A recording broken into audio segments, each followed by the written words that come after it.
আসসালামু আলাইকুম এভরিওয়ান, কেমন আছেন? আশা করি ভালো আছেন। Welcome to Shamima Naima blog. আজকে ভাবছি ছোটো মাছের চচ্চড়ি তৈরি করব, সেই জন্য চলে এলাম ছোটো মাছের চচ্চড়ি করার জন্য। আর আপনাদের সাথে এই রেসিপিটি শেয়ার করে নিলাম। প্রথমেই আমি পটলগুলো এইরকম কুচি কুচি করে কেটে নিয়েছি। এরপরে এখানে রসুন নিয়ে নিয়েছি। এই রসুনটি হাইব্রিড জাতের বলে। আমি এরকম করে খোসা ছাড়িয়ে কুচি কুচি করে কেটে নিয়েছি। এইবারে আমি ঠিক সেম প্রসেসে পেঁয়াজগুলো কুচি কুচি করে কেটে নিয়েছি। আর আমার মাছগুলো দেখুন, মাছগুলো ফ্রিজে রাখা ছিল, এই জন্য আমি এখানে একটু লেবু দিয়ে দিলাম।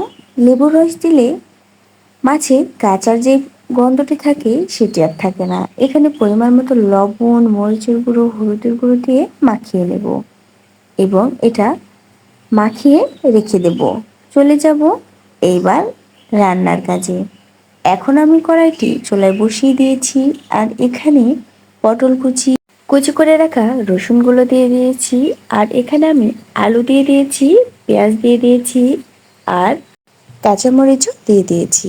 আর পরিমাণ মতো লবণ দিয়ে দিয়েছি, হলুদ গুঁড়ো দিয়ে দিয়েছি 1 চামচ পরিমাণ, আদা রসুন পেস্ট দিয়েছি 1 চামচ পরিমাণ, জিরে পেস্ট দিয়েছি 1 চামচ পরিমাণ।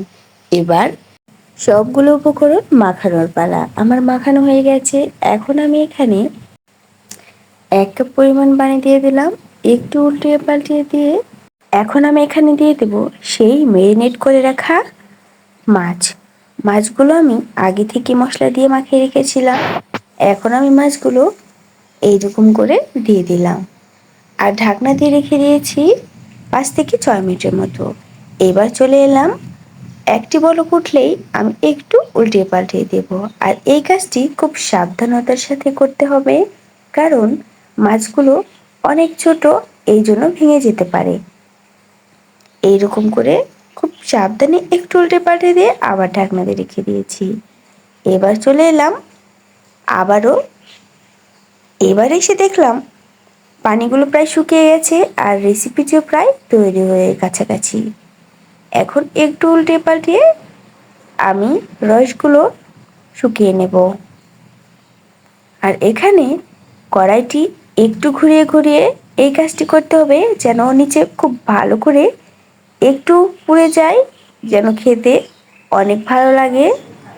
আর আমার চচ্চড়ি এইরকম শুকনো চচ্চড়ি অনেক বেশি ভালো লাগে। এই যে আজকের রেসিপিটা কত সহজে আপনাদের সাথে শেয়ার করে নিলাম। আর মাছের চচ্চড়ি রান্নার জন্য বিশেষ কোনোই ঝামেলা নেই। ভিডিওটি যদি ভালো লেগে থাকে অবশ্যই আমার পেজে ফলো দিয়ে লাইক কমেন্ট শেয়ার করতে ভুলবেন না। আর ইউটিউব চ্যানেল থেকে দেখে থাকলে অবশ্যই কিন্তু সাবস্ক্রাইব করে দেবেন। আজকে এখানেই বিদায় নিচ্ছি। সবাইকে অসংখ্য অসংখ্য ধন্যবাদ। সবাই ভালো থাকবেন, সুস্থ থাকবেন। আল্লাহ হাফেজ।